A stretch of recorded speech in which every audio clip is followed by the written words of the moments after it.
This is Steve Robbins. Welcome to the Get It Done Guys, quick and dirty tips to work less and do more. How do you give a persuasive presentation and ultimately get your way? I was fortunate enough to track down the amazing Michael Port. He's the author of Steal the Show and Book Yourself Solid for an interview in which he shared some great tips about how he teaches corporate clients to create compelling pitches. Claire, the landscape architect for Grandma Cuddles Daycare, has a great idea. She believes that beautifully styled ponds, a decorative hedge maze, and a few strategically placed Audrey 2 carnivorous plants can keep the little kitties happily inside the grounds without the current eyesore of concrete walls, barbed wire, and guard towers. Never mind the noise from the graffiti removal squad. They use abrasive sandblasting hoses. It makes it really hard to nap. If she simply presents her new plan for the center, she'll be laughed out of the room, or worse. Grandma is known to be enthusiastic about letting her little charges know who's boss. She can make her pitch most effective by including 5 major elements. 1. Identify your big idea. Every pitch needs to have a big idea. On the one hand, this sounds obvious. On the other, it may not come naturally. Claire's thinking of all the details of her new landscape. However, if she launches directly into the details, no one will have any idea where she's going. Each member of her audience will latch on to one element. Claire wants water ponds everywhere. This isn't SeaWorld. Or think of all the business we'll lose from the barbed wire manufacturers. Say no to Claire's eco-terrorism. Instead, Claire needs to summarize her plan in a single sentence. That's how she gets her big idea. It's time to bring the Grandma Cuddles campus from Third Reich brutalist into a modern landscape reflecting the joy we feel when we know everything is under control. Our control. In business, the big idea will usually have implications for action.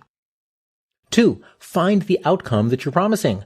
Next, identify the outcome of having your big idea come to pass. If you're having trouble figuring out your outcome idea, ask yourself, why are you making this recommendation in the first place?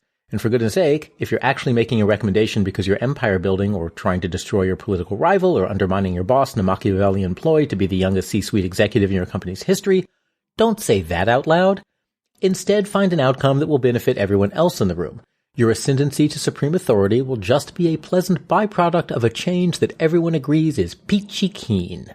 When she asks herself why she's recommending the change, Claire realizes that her big idea's outcome is to keep the kiddies safe and secure, but rather than TV coverage showing the tykes playing in the machine shop, they'll be playing in the green grass. The kinder, gentler side of Grandma's world will play much better on the nightly news. 3. Understand your audience's world. Many people believe that whatever a change is, it will be bad for them, unless it's the change they proposed. They need to know that you understand them and that you understand their world before they'll support your idea. Otherwise, they'll think, correctly, that you're just steamrolling them with your enthusiastic, wacky ideas. What are your audience's concerns? What's important to them? How are they likely to perceive themselves? Claire's audience is the Grandma Cuddles facilities team, the CFO, Chip, and Cuddles herself. The facilities team is concerned about how much work it takes to maintain the facilities. They're proud of the job they've done. The center hasn't lost a child since that little mishap during the recreation of the Great Molasses Flood of 1919.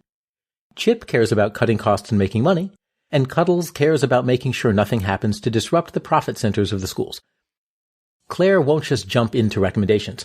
She'll weave in evidence that she knows and has taken care of these concerns. She'll praise the facilities team, and she'll demonstrate how the new plan makes their job easier. Plus, lawnmowers have a much longer lifespan than abrasive sandblasting hoses. Step 4. Face the consequences. Your audience will love and respect you once they know you understand. They'll trust you. So now it's time to plunge the blade of urgency directly into their vital organs of procrastination. You need to terrify them into action. Vividly list all of the horrible things that will happen if they don't adopt your idea. More sandblasting, bad publicity, parents yanking their children out of Cuddles and sending them to centers with more pleasing decor. That will lead to declining revenues, the loss of the Cuddles legacy, and maybe even the loss of the private jet. Cuddles does not want to lose her private jet. Faced with such a stark, bleak future, the team will be grasping for a way out, and if your big idea just happens to be there, waiting to be grasped, you only need one more thing to seal the deal. A bold, new future. Step 5. Present a bold new future. You've got your team quaking in their booties at the horrific things that will happen if they don't heed you. They're moving away from all that badness. Now, gild the lily by giving them something to move towards. Paint a picture to them of the wonderful future that will come to pass if they adopt your idea. For Claire, this is a piece of cake. She can display pictures of beautiful parks, burbling streams, Audrey 2 singing hand in branch with 5-year-olds. She can discuss all the wonderful publicity, the smiles on the parents' faces as they drop their little kiddies off at daycare. And, of course, the money pouring into Grandma Cuddles faster than Iceland glacier runoff pours into the ocean. To recap, find your big idea and the outcome that it will lead to, understand your audience's world, scare them with the consequences of inaction, and entice them with the future your bold big idea will bring. To hear more frameworks from Michael Porter about how to be theatrical in presenting your material and how to understand audiences in general, you can listen to our full interview at getitdoneguy.com/MichaelPort.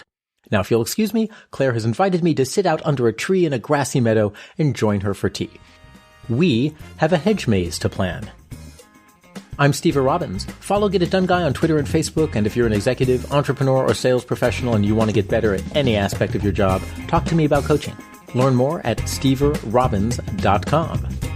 Work less, do more, and have a great life.